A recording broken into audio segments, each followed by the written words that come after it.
আমার বাবার খাজা আব্দুল্লাহ উনি যখন রাস্তা দিয়ে বের হইতো বাবা, তখনকার যুবতী মেয়েরা খাজা আব্দুল্লাহর দেখার জন্য পাগল পারা হয়ে যাইত।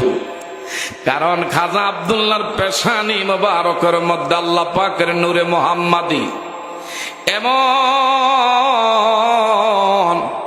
আল্লাহ পাকের নূরে মুহাম্মাদি যার পেশানি মোবারকের মধ্যে বিরাজ করে, মেয়ে ছেলেরা দেখার লাগা এইভাবে বাবারা বন্ধুরা জান বাজি রেখা রাস্তায় দাঁড়ায়া থাকতো। কত মেয়ে ছেলেরা খাজা আব্দুল্লাহর সঙ্গে প্রেমের অফার দিলেন, কিন্তু খাজা আব্দুল্লাহ বলছে আমার বংশের আমার মুরব্বীরা আছেন, আমার বাবা আছে, যেখানে আমার সাথে যার জোর আল্লাহ লেখা রাখছে, আমার মুরব্বীরা যেখানে দেখা শুই না বিবাহ আমারে করাইব, ওইখানে আমি বিবাহ করব, তোমাদেরকে আগা আমি কিছু বলতে পারবো না। তখনকার সময় আমার ভাইরা ইনজিল কিতাবের একজন পণ্ডিত, তার একজন বিশ্ব সুন্দরী মেয়ে ছিল যার নাম ছিল বিবি মারিয়াম। এই বিবি মারিয়াম বাবা ছিল ইনজিল কিতাবের পাদ্রী। এই মেয়েটা খাজা আব্দুল্লাহর লেগে এমন পাগল পারা প্রেমের অপার দিলেন। এ খাজা আব্দুল্লাহ, তোমাকে আমি বলতে চাই, দয়া করে তুমি যদি তোমার ঘরে আমাকে স্ত্রী হিসাবে গ্রহণ না করো, এই জীবনে আমি মরিয়ম বিবাহ বসবো না। প্রয়োজনে আমি পৃথিবীর বুকে এইভাবে কুমারী হয়ে আমি থাকবো, জীবনে তোমার ছাড়া তোমার না পাইলে কোনো স্বামী আমি গ্রহণ করব না। খাজা আব্দুল্লাহ বলে এমন কেন তারা করে বুঝলাম না। এমনি তখনকার আলেমরা বলছেন রাতের বেলায় যেটা নিয়ত করছেন এটা তাড়াতাড়ি করে কার্যকর করেন। একটা ছেলে আল্লাহ রাস্তা কোরবানি দিয়ে দেন। কেউ যখন রাজি হয় না, খাজা আব্দুল মোত্তালেব ভাবলেন আমার সন্তান খাজা আব্দুল্লাহরে বললে সে মাথাটা নোয়াইবি, কিন্তু এর যদি আমি বিশেষ করে গলার মধ্যে চাক্কু লাগাই, আমার তো বংশের নাম কাম সুনাম থাকবে না। একটু জোরে কোন সুবহানাল্লাহ। মনের মধ্যে অনেক কষ্ট। খাজা আব্দুল্লাহর ডাক দিলেন, এরে বাবা আব্দুল্লাহ, আয় রে আয় বাবা, তোরে আমি আল্লাহ রাস্তায় কোরবানি প্রদান করতে যাই। খাজা আব্দুল্লাহর ডাক দিতে দেরি, মাথাটা জমিনের মধ্যে আমার ভাইরা এইভাবে অবনত কইরা বলল, বাবা আল্লাহর নির্দেশে যদি কোরবানি দেন আমি কোরবানি হইতে রাজি। একটু জোরে জোরে বলেন না মারহাবা। ও প্রিয় হাবিব পাগলের রাখছ কেন দূরে, বলেন ও প্রিয় হাবিব আশেকদেরকে রাখছ কেন দূরে, মারহাবা। ও প্রিয় পাগলদেরকে রাখছ কেন দূরে, অস্করণী পাগল ছিল জুব্বা দিলা তারে, আমরা পাগলা কিছুই চাই না, চাই যে তোমারে।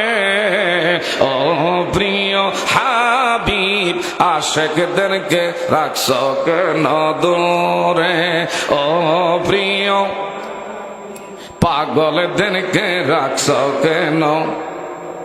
কালো হাবশি বেলাল পাগল হইয়া পাইল নবীরে, ওই বেলালের মতো পাগল আমরার বানাও রে। ও প্রিয় হাবিব পাগলের রাখছ কেন। একটু চিৎকার মেরে কোন মারহাবা। এ বন্ধু, আমি আমার খাজা আব্দুল্লাহর জন্য বিবাহ করার লেগা মেয়ে চাইতেছি। বন্ধুর ঘরে যখন মেয়ে আছে বন্ধু হিসাবে আর কিছু চাইলাম না, তোমার কাছে আমার আবদার, তোমার মেয়ে আর আমার ছেলে আব্দুল্লাহ যদি সম্মতি দাও তাইলে আজকে বিয়ার দিনকাল ঠিক করে ফেলি। বন্ধু এটা হয় না। কোথায় হলো কুরাইশ বংশ, পৃথিবীর শ্রেষ্ঠ বংশ, তুমি হইলা মক্কার শ্রেষ্ঠ, এমন ব্যক্তিত্ব তোমার সাথে আমার আত্মীয়তা করলে মেসিং হবে না, এটার সাথে সামঞ্জস্য হয় না। বন্ধু কোনো কথা শুনতে চাই না, তুমি রাজি আছো কিনা দয়া করে বলো। বন্ধু বারবার যখন তুমি আমার কাছে আমার মেয়ে চাও, যাও তোমার সাথে আমি এই মুহূর্তে রাজি আছি, তোমার সাথে আত্মীয়তা করে এটা আমার ভাগ্যের ব্যাপার। একটু জোরে জোরে বলেন না মারহাবা। আমরা ধন্য গো রাসূল তোমাকে পেয়ে। এই নবীর ভাই আমি আপনি খুশি না বেজার? আরো জোরে করে নবীর ভাই খুশি না বেজার? কে কে খুশি আছে দুই হাত বাড়া দেখায়। নারায়ে তাকবীর, নারায়ে রিসালাত, নারায়ে রিসালাত। পবিত্র ঈদে মিলাদুন নবী, নূর নবীজির আগমন, নূর নবীজির আলো, নূর নবীজির আলো। চিৎকার মেরে কোন মারহাবা। কেউ কষ্ট নাকি আপনাকে? মারহাবা। আপনাদের উপস্থিতি দেখে এবং আপনাদের মনে নবীর প্রেম দেখে আমার মন বলতেছে অনেক বড় বড় মাহফিলও আমরা গেছি, কিন্তু আজকে যে জায়গায় ঘরোয়া ভাবে মাদ্রাসার ভিতরে বৈশা আপনারা নবীর যে প্রেমের বাগানে বৈশা আজকে যে দৃষ্টান্ত স্থাপন করলেন হাসরের ময়দানে, এই বসাটা আমার আপনার আল্লাহ পাক নাজাতের জরিয়া যেন বানায় দেয়। বলেন আমিন। আর একটু জোরে কোন আমিন। আমেনা আর আমার নবীর পিতা খাজা আব্দুল্লাহ দুইজনে মুরব্বী, বিয়ার দিনকাল ঠিক হয়ে গেছে। যেদিন বিয়ার দিনকাল ঠিক হয়ে গেছে ওই দিনের রাত্রটা হলো বাসর রাত্রি, ফুলসজ্জার আনন্দের রাত্রি, প্রেম ভালোবাসা নিবেদন করা রাত্রি। খাজা আব্দুল্লাহ আমেনার সাথে যখন বিবাহ হয়ে যায়, মা আমেনা খাজা আব্দুল্লাহ ওনার স্বামী ওনার কপালের দিকে বারবার তাকায়। হঠাৎ করে খাজা আব্দুল্লাহ ডাক দিয়া কয়, এ আমেনা, কি তুমি বারবার আমার কপালের দিকে দেখো? আমি এমন একটা জিনিস দেখতে পাই, আমার মন সাক্ষী দেয়, আমার বাবার মুখ থেকে আমি শুনছি মক্কায় এবং মদিনায় আপনার মেয়ে ছেলেরা দেখার লাগা পাগল। কেন পাগল? আমি আজগা বুঝতেছি, যেহেতু আমি আপনার বিবাহিতা স্ত্রী, আজগা রাত্রিটা ফুলসজ্জা রাত্রি, পৃথিবীতে স্বামী স্ত্রী দুইজনের সংমিশ্রণে এক ফোঁটা নাপাক পানির থেকে বাবা এবং মায়ের সংমিশ্রণ থেকে আমি আপনি আসছি। আমার আল্লাহ কয়, আমার বন্ধুরে এই কায়দায় আমেনার রেহামে আমি পৌঁছাই না। আমি আল্লাহ আমার বন্ধুরে আমেনার রেহাম দেশে কি কায়দা পৌঁছাইছি, দুনিয়ার কোন মানুষ যেন বলতে না পারে যে আমেনার গর্ভ দেশে আব্দুল্লাহর একমাত্র মিলনের মাধ্যমে গর্বে গিয়েছে, এইটা যেন দুনিয়ার কোন মানুষ বলতে না পারে। একটু চিৎকার মেরে বলেন না মারহাবা। আমরা ধন্য গো রাসূল তোমাকে পেয়ে। বলেন ধন্য গো রাসূল। আরো বেশি ধন্য তোমার উম্মত হয়ে। বলেন আরো বেশি ধন্য তোমার উম্মত হয়ে। ইয়া রাসূলুল্লাহ ইয়া হাবিবাল্লাহ। বলেন ইয়া রাসূলুল্লাহ আয়া হাবিবাল। তোমার উম্মত হতে চেয়েছিল সকল নবী, তাই তো তোমার প্রেমে ঝুঁকে পড়েছে সৃষ্টির সবই তুমি সেই নবী, যার কদমে লুটে পড়ে চন্দ্র রবি ত্রিভুব হয়ে। বলেন ইয়া রাসূলুল্লাহ ইয়া হাবিবাল। মারহাবা ইয়া রাসূলুল্লাহ আয়া হাবিবাল। নিদানে কালে বলবে সবাই নাফসি নাফসি, আমার নবী কাঁদবে তিনি ইয়া উম্মতি ইয়া উম্মতি মোরা সেই নবীর উম্মত হতে পেরেছি। সকল নবী রইবে তাকিয়ে বলেন ইয়া রাসূলাল্লাহ আয়া হাবিবাল। চিৎকার মেরে কোন মারহাবা। মা আমেনা স্বামী খাজা আব্দুল্লাহ রে বললেন, প্রাণের স্বামী গো, দয়া করে আপনার স্বামী আমার দিকে একটু দয়া করে বাড়াইয়া দেওয়া যায় না? বলল, তুমি আমার স্ত্রী, তুমি আজকে একটা আবদার করছো, প্রেম নিবেদন করছো, এটা তো আমি প্রত্যাখ্যান করতে পারি না। খাজা আব্দুল্লাহর পেশানি মা আমেনার দিকে বাড়াইয়া দিনে মা আমেনা আব্দুল্লাহর পেশানি মুবারকের মধ্যে দুই ঠোঁট দিয়া জিব্বা লাগায়া যখন চুম্বন করে, আমার আল্লাহ ফেরেশতাদেরকে ডাক দিয়া বলে, ফেরেশতারা সাক্ষী থাক, দেখো যে বন্ধুর জন্য আমি এমন কিছুর আয়োজন করেছি। আজকে কি কায়দায় আমি আমার বন্ধু হাবিবুল্লাহ রে আমেনার রেহামের মধ্যে পৌঁছায়া দিচ্ছি। আমেনার দুই ঠোঁটের মাঝখান দিয়া আল্লাহর নূরে মোহাম্মদী ট্রান্সফার করে গর্বে আল্লাহ পৌঁছায়া দিলেন। একটু জোরে জোরে বলেন না মারহাবা। আমার ভাইরা, মা আমেনা ওই রাত্রেই হামেলা, ওই রাত্র দেখে আমার ভাইরা মা আমেনা ইনি কিন্তু অন্তঃসত্ত্বা হয়ে গেলেন। কিন্তু তুমি আমি মায়ের গর্ভে বাপ মা দুই জনের সংমিশ্রণে এক ফোঁটা নাপাক পানির থেকে মা আমেনা বলে, না ও দুনিয়াবাসী, তোমরা জেনে রাখো, আমার সন্তান আমার মধ্যে এই কায়দা আল্লাহ প্রসেসিং করে পৌঁছায় না।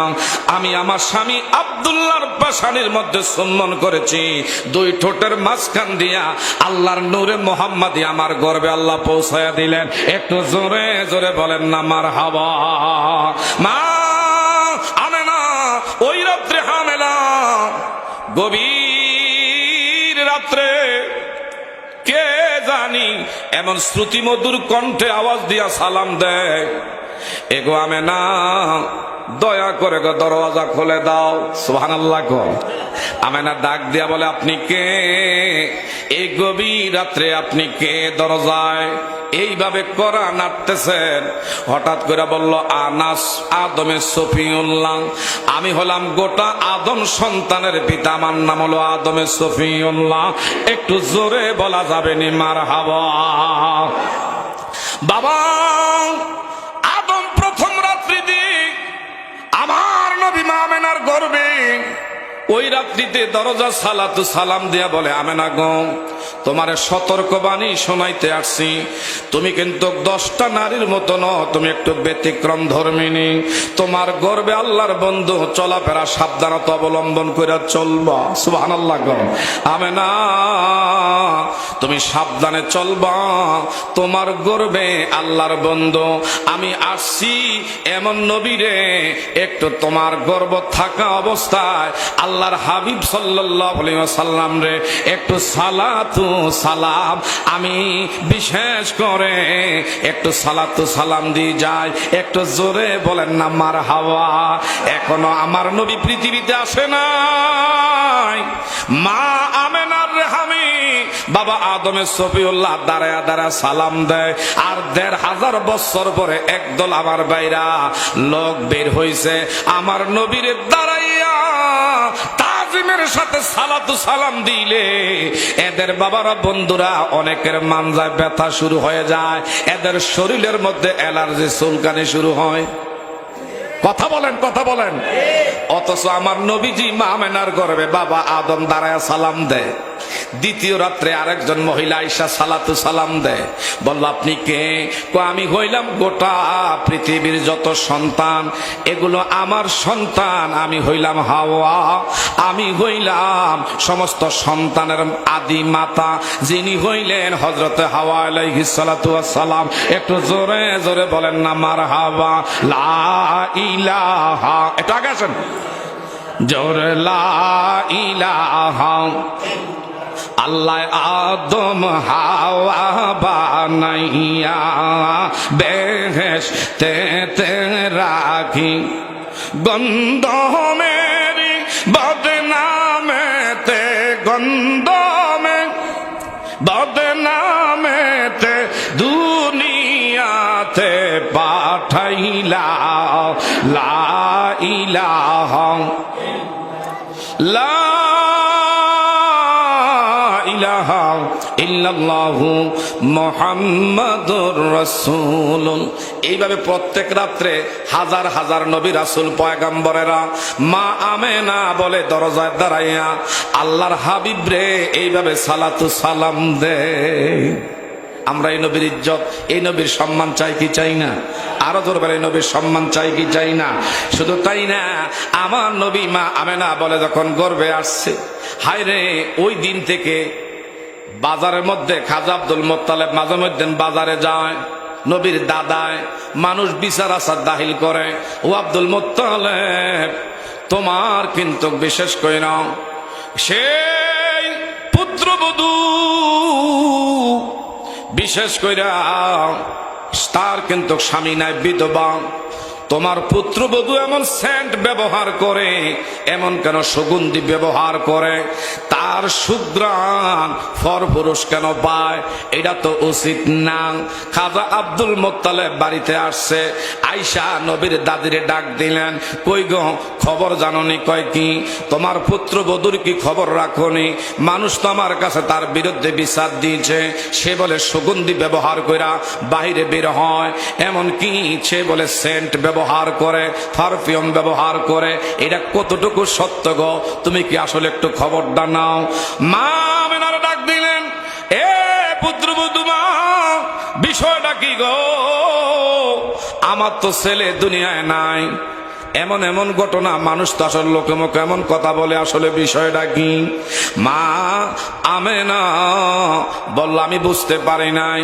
আমি কি এমনকি মাঝে মধ্যে মুখের থুতু যদি কোথাও আমি নিক্ষেপ করে, মুখের যদি একটু লালা কোথাও যদি ফেলি, এই লালা থেকে একদিন দুই দিন নয় 40 দিন পর্যন্ত এমন মেশকো আম্বরের সুঘ্রাণ আসতে থাকে। আর একটু জোরে কম। শুধু তাই না, নবীজির দাদি বলে আমার পুত্রবধূ গোসলখানায় গোসল করে বের হইছে, এই গোসলখানার মধ্যে আমি গেছি গোসল করতে। যখন বের হয়ে গেল আমার নবীর মা আমেনা, হঠাৎ করে নবীর দাদি বলে, আমি আমার পুত্রবধূ বের হয়েছে গোসলখানার থেকে, হঠাৎ করে আমার কাছে মনে হয় জীবনে কত দামি দামি আতর হায় রে খাজা আব্দুল মোত্তালেব ঘরে আনছে, কিন্তু আমার পুত্রবধূ গোসলখানার থেকে যখন বের হয় কই থেকে এমন সুগন্ধি, কিছুই বুঝলাম না। বৌমা গো, তুমি কি গোসলখানা এমন কোন আতর, এমন কোন সুগন্ধি ব্যবহার করছো কিনা? বলো না গো মা, খোদা কি কসম করে বলি, ওয়াল্লাহি কাবা, আমি কাবার কসমকে বলি, আমি কোন সুগন্ধি টুগন্ধি ব্যবহার করি না। যেদিন থেকে আমার গর্ভে আপনার নাতি আসছে, ওই দিন থেকে আমি গোসল করলে, গোসলের পানি শরীর থেকে টপ টপায়া ঝরলে এই পানির থেকে সুগন্ধি বের হয়। আমার মুখের থুতু কোথাও যদি আমি এইভাবে নিক্ষেপ করে, থুতু থেকে এমন সুগন্ধি ছড়ায়। এমনকি আমার ভাইরা মা আমেনা বলি, দুনিয়ার নারীরাও তোমাদের গর্ভে যখন সন্তান আসে, বাস যখন পরে, মা মহিলাদের অনেক পরিবর্তন আসে।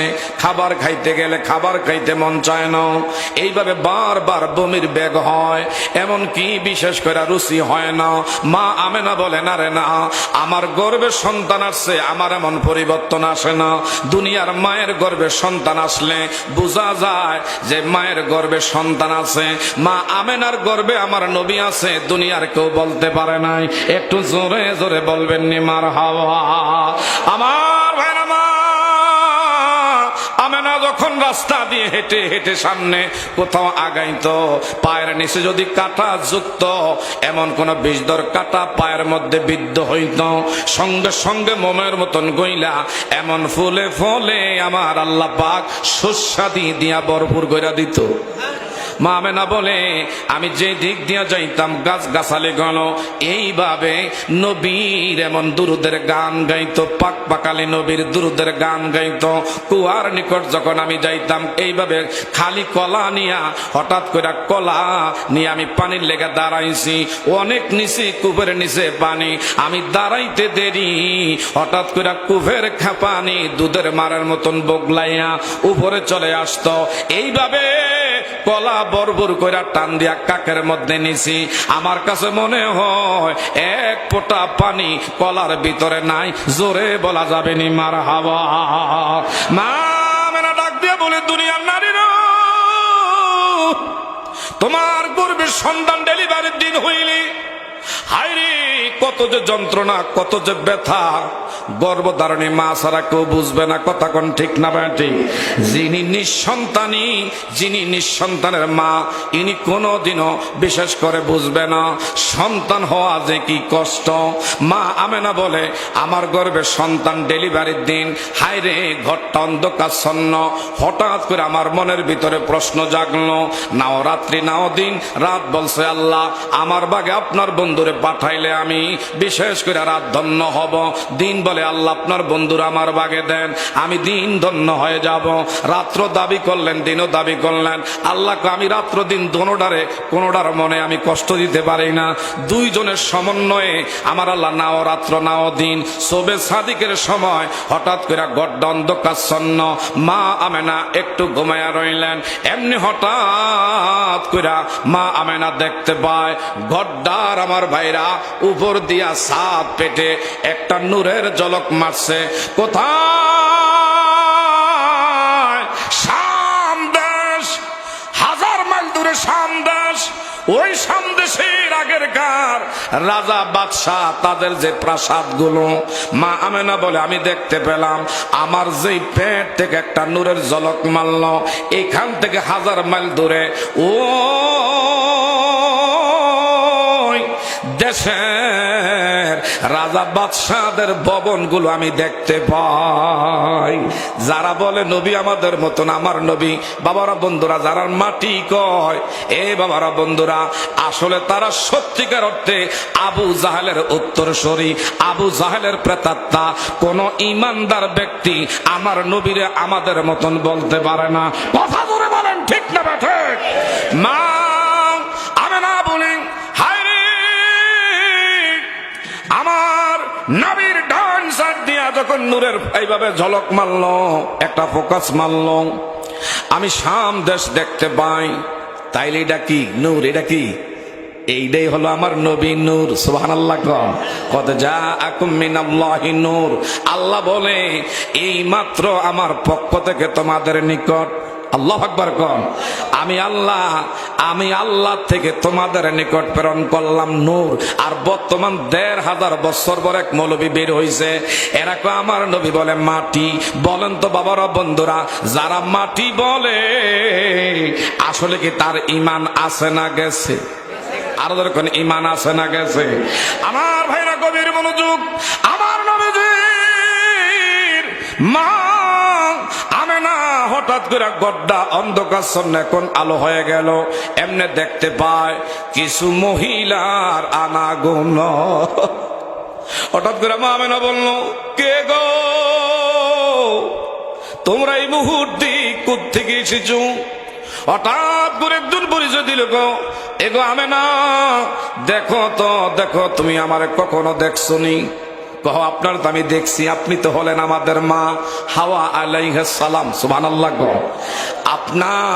আপনি তো আমার গর্ভে আমার সন্তানের জন্য দাঁড়ায়া দাঁড়ায়া সালাতু সালাম দিছেন, আজকে আবার কেন আমার ঘরের মধ্যে আপনি আসছেন? আমি এসেছি আল্লাহর বন্ধু কিছুক্ষণের মধ্যে তাশরিফ আনতেছে, আল্লাহর বন্ধুর সুবাস সসরা করার লাইগা, খেদমত করার লাইগা আল্লাহ পাক আমার জান্নাত থেকে পাঠাইছে। আরেকজন নারীরে প্রশ্ন করলেন, আপনি কে? আমি হইলাম হযরতে সে বাবারা বন্ধুরা ঈসা রুহুল্লাহর মা, যার নাম হলো বিবি মারিয়াম। শুধু তাই না আমার ভাইরা, হযরতে আসিয়া দর্শন, সে হযরতে ইয়াকুব, আমার বাবারা বন্ধুরা, আরেকজন বিবি রহিমা, আইয়ুব নবীর স্ত্রী একদিন দুই দিন না 18 বছর পর্যন্ত কুষ্ঠরোগ্ন ছিল হযরত আইয়ুব নবীর, যিনি সেবা শুশ্রূষা কইরা আমার বাবারা বন্ধুরা 10 জন নারীর মধ্যে অন্যতম একজন মহিষী নারী, জান্নাতি নারী, যার নাম হলো বিবি রহিমা। এই রহিমা আমার নবীজি যখন আগমন করতেছে নবীর খেদমতের জন্য জান্নাতের মধু, জান্নাতের জৈতুন তৈল নিয়া, জান্নাতি পাত্র নিয়া এইভাবে দাঁড়ায়া দাঁড়ায়া আমার নবীর খেদমতের অপেক্ষায় জোরে জোরে বলেন মারহাবা। আর একটু জোরে করে আল্লাহু আকবার। আমার নবীজি দুনিয়াতে যখন বাবারা বন্ধুরা আসছে, আসার সঙ্গে সঙ্গে নবীজি আল্লাহর কদমে সেজদায় পড়ে। হঠাৎ করে নবীজির একজন ফুফু আম্মা, যার নাম সুফিয়া, এই উনি কাছে গেছেন, গিয়া কো হায় রে আমার ভাই নাই, এতিম বাতিজা দুনিয়া আসছে, কোনো দি বোধ নাই, আওয়াজ নাই, অসুস্থ নাকি? কিন্তু কাছে গিয়া দেখে ঠোঁট জিহ্বাটা নাড়াচড়া করে। আর একটা জোরে কর। শুধু তাই না, কোফালদা সেজদারত অবস্থায় জমিনের মধ্যে হাঁটু গিরে আমার নবীজি সেজদায় পড়ে রব্বি হাবিলি উম্মতি বলে কান্দে। আল্লাহু আকবার। হঠাৎ করে আমার নবীজি সেজদায় পড়ে উম্মতি উম্মতি বলে কান্দে। ইনি কো আমি আমার দুইটা কান আমার এতিম বাতিজা জিনার নাম আসমানে আহম্মদ, জমিনে হবে মোহাম্মদ, এই বাতিজার মুখ আর ঠোঁট দেখলাম নাড়াচড়া করে, শুধু উম্মতি উম্মতি বলে কান্দে। আমার নবীজি দুনিয়াতে আসছে এইভাবে জান্নাতি পোশাক পরিহিত অবস্থায়, সুরমা চোখে দেওয়া, খতনারত অবস্থায়, আর তুমি আমি এসেছি উলঙ্গ অবস্থায়। আমার আপনার কোনো পোশাক ছিল না, কথা কোন ঠিক না ব্যাটি?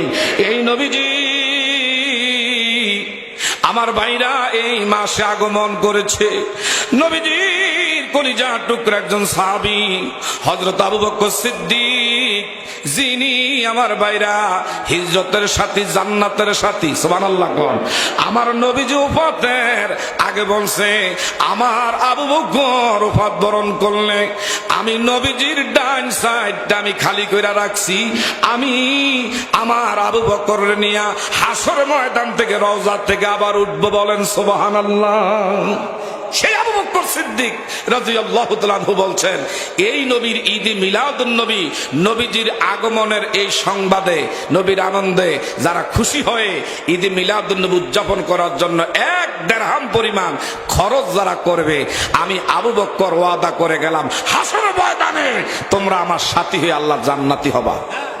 আর একটু জোরে কর।